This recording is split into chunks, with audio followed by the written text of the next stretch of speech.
Fat mobilization, circulation, and uptake. Hormone-sensitive lipase is stimulated by catecholamines, growth hormone, glucocorticoids, and thyroid-stimulating hormone.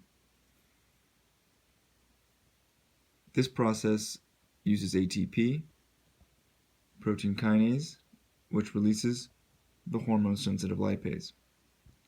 This hormone-sensitive lipase stimulates the breakdown of triglycerides to glycerol and fatty acids in the cell.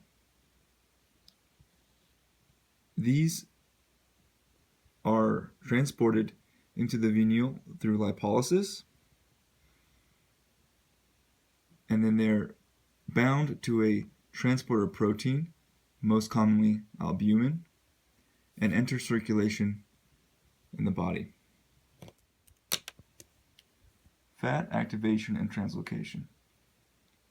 After mobilization, circulation, and uptake into the cells, the fatty acids must go through an activation step before being transported into the mitochondria.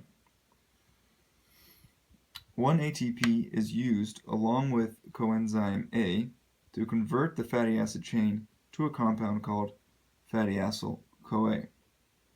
1-ATP is used in this reaction to convert the compound, and 1 is used to ensure that the reaction is irreversible.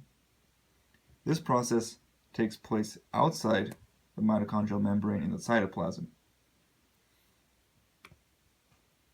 The fatty acyl-CoA must then be transported into the mitochondrial matrix. This is achieved through carnitine. An enzyme called carnitine acyltransferases transports the fatty acyl-CoA across the membrane into the mitochondrial matrix, where it is metabolized through beta oxidation. Beta oxidation. We start with a fatty acyl-CoA. The first step is oxidation. Acyl-CoA dehydrogenase and the oxidizing agent FAD convert acyl-CoA to an unsaturated acyl-CoA called beta-enol-CoA. Step 2. Hydration. Enol-CoA hydratase hydrates the molecule by adding water across the double bond, forming beta-hydroxyacyl-CoA. Step 3. Oxidation.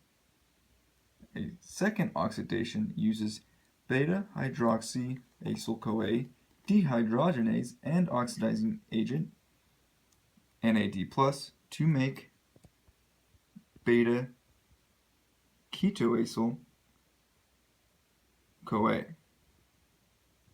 Step 4. Cleavage. Thiolase with CoA-SH cleaves a 2-carbon unit from the molecule, which leaves the reaction as acetyl-CoA and an acyl-CoA 2 carbons shorter. Each time the cycle turns, an additional 2-carbon unit leaves the acyl-CoA as acetyl-CoA. For every turn in the cycle, you get one FADH and one NADH.